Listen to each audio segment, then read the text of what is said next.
不要管世界怎么转，我们就看我们台湾好了。台湾的人口，大家都知道，台湾人口现在还在成长嘛，但是已经成长了，几乎已经快要没有成长了嘛。所以在大概再过10年或20年，台湾的人口就开始会往下掉了嘛。不是有一很极端的那个估计，到2050年台湾的人口会少多少，你知道吗？会少500万，所以那时候会剩下1800万人口，对不对？好，那如果是照这样看的话，房价在涨什么样子的呢？对不对？那时候大家不是都一个，所以其实人口问题啊，这个都已经慢慢的已经慢慢的浮现了。比如说现在的问题是什么样？年金的问题，但是现在还不是最严重的。人口问题第一个浮现是什么样？学校经营嘛。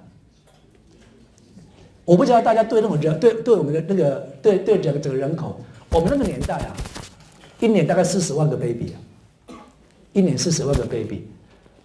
去年有多少新生有多少你知道吗？20以下，就是19万多还是18、19的？有一年最低到什么啊？17万，怎么1万啊？1万就灭国了，1万。我们来看看哈，基本上到现在为止哈，就是说到你们这一代为止的话，基本上每年大概都还有30几万个。从105年开始，105年就是现在的什么高一升高二那一年，一下子少了5万。啊，那一年为什么少了5万？因为那一年是虎年，所以只要是虎年的，那年少特别多。好，所以那一年开始好像是如果没记错，好像是26万多。然后呢，隔年兔年，因为脱离了虎年，又上升到27万多。不过呢，还是比现在少了4万多。就一路溜滑梯，溜到多少？下一个虎年是多少？16万9。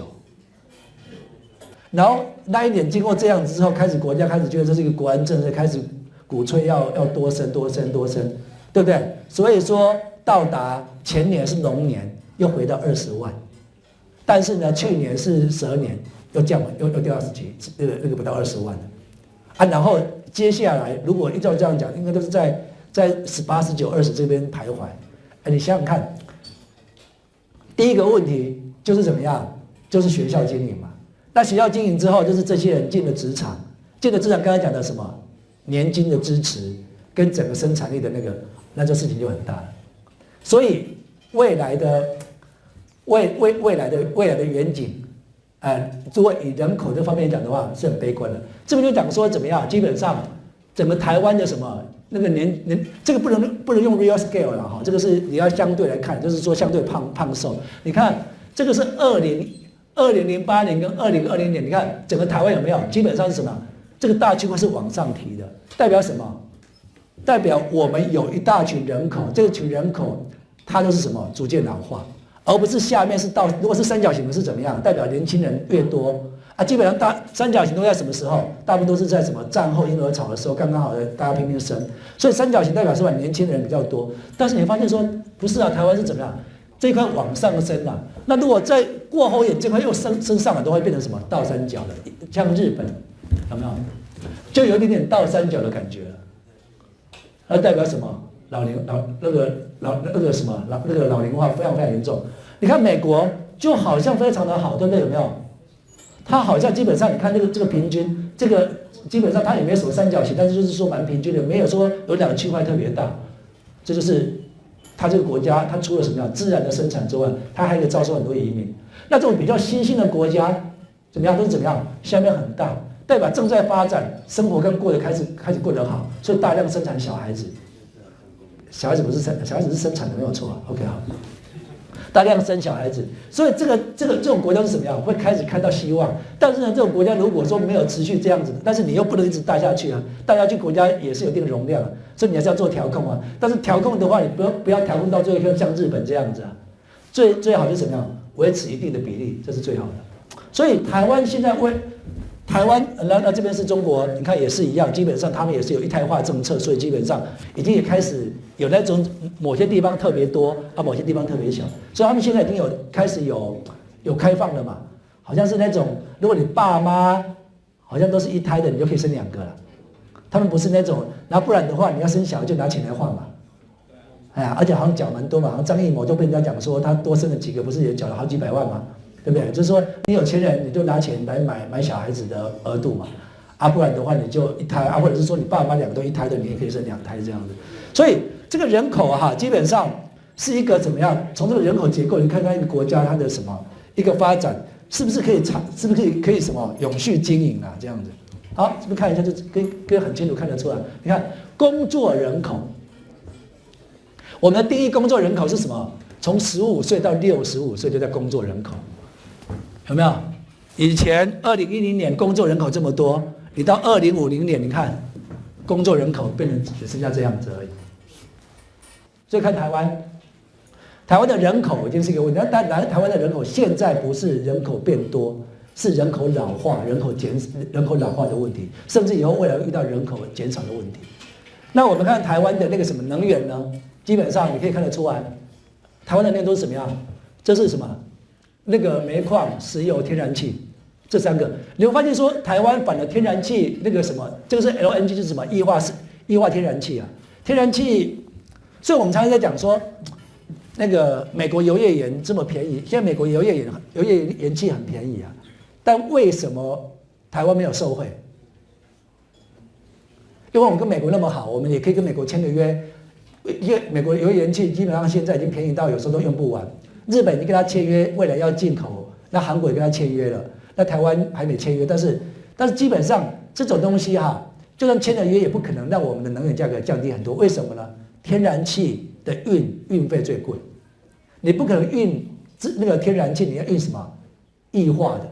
所以液化之后的话，你要花很多能源把它液化，然后把它放在高压的那个油槽里面把它运过来。所以你会发现说，台湾反而实际的天然气不多，但都是什么？液化天然气有没有？所以台湾的三大是怎么样？1个、2个。那液化天然气也是不是那么多？为什么？成本太贵了。所以不要以为说啊，就是火力发电厂油高或是没有石油，我们有煤矿就用天然气。有些国家人家连在一起，比如说欧洲那些地方，从乌克兰或是从那个苏联过去，就有个油管一路从苏联乌克兰一直到西欧去，到这样子，人家是很方便的。我们台湾就是一个岛，所以在运输上面成本就很贵，所以这些东西都没有办法。所以大部分还靠什么？靠石油。你看我们的能源。石油跟什么煤矿占了多少？在2005年这93%，83%了。所以一个岛国还是最大的问题。日本也是最大的问题啊！日本现在他们基本上现在好像是又没有核电厂在运作了嘛。本来我的资料里面，日本有50几座核电厂，是全世界核能比例很高的一个国家。但是他们50几座核电厂，自从福岛事件之后，现在曾经去年的时候有一座重新恢复启动，那现在维修又没有了嘛？所以因为日本因为没有核电厂，他们就开始进口能源，所以呢，他们连续好几年就变成什么很大的逆差，就是因为进口这个能源了。所以台湾也是一样，就基本上你看没有个东西是我们自己有的，对，你看，所以核能还有天然气、液化天然气这2个还有什么石油跟那个。进口比例哈，这个值你就跟你讲说100%就好了啦，98%也差不多了。所以台湾是没有本钱的，完全是什么呀？要靠人家的。所以在这个地方你就只好认命啦，对不对？这个是一个那个什么，我们那个每年进口能源的那个比例啊，台湾啊都是维持在98%左右，我们只有自产2%的能源。所以我们怎么办？所以能源对台湾这个命脉，而且最重点是什么？能源，我们讲说能源的问题不是只有经济问题，还有什么国家战略的问题啊？你会讲说啊，今天没有电，那我就不要不要开电灯就好了，对不对？但是国家安全问题呢，对不对？所以这边的话，这个是看一下，这个数字是很可怕的，对不对？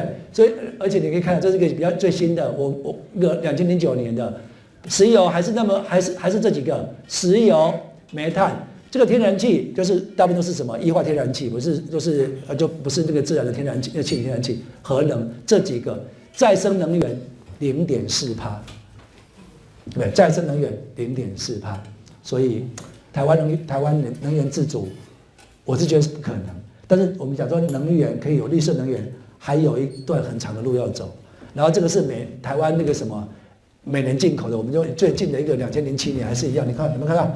这个是那个什么煤矿、石油、那个什么液化天然气、核能，都是这样。所以你大家都知道了，台湾就是靠这几个嘛。所以核能你要把它拿开 ，OK？ 大家如果有共识把它拿开 ，OK？ 但是怎么补这个缺口，对不对？怎么补这个缺口？我们要好好思考一下，这个缺口补了之后，这个缺口补了之后会有什么样的那个？好，你知道我们花了那么多能源。到底花在什么地方？按那个什么，按那个部门，当然就是怎么样，工业部门嘛。没办法，台湾是一个什么样？一个外销导向的国家，然后也没有资源，生产就是什么工业嘛，所以工业部门用的最多嘛。然后我们的一般我们的什么住宅部门在这个地方，大概是3.8而已嘛，大部分都是在这什么？在这个地方嘛，所以你大概可以看得出来，这是一个什么呀？一个很矛盾的东西。你要大家过得好，然后要经济发展要好，你要能源又要绿色，绿色的话就代表贵，那到底是怎么样子去做一个调整？蛮那个什么，蛮矛盾的。不过当然就是说，基本上这个做法就怎么样？你要做一些补贴啦。因为某种政策之下得到利益的部门需要多被课点税去补贴，因为这种政策之下受到损害的部门嘛，这是一定要的嘛，对不对？哈，就是大概是这样子。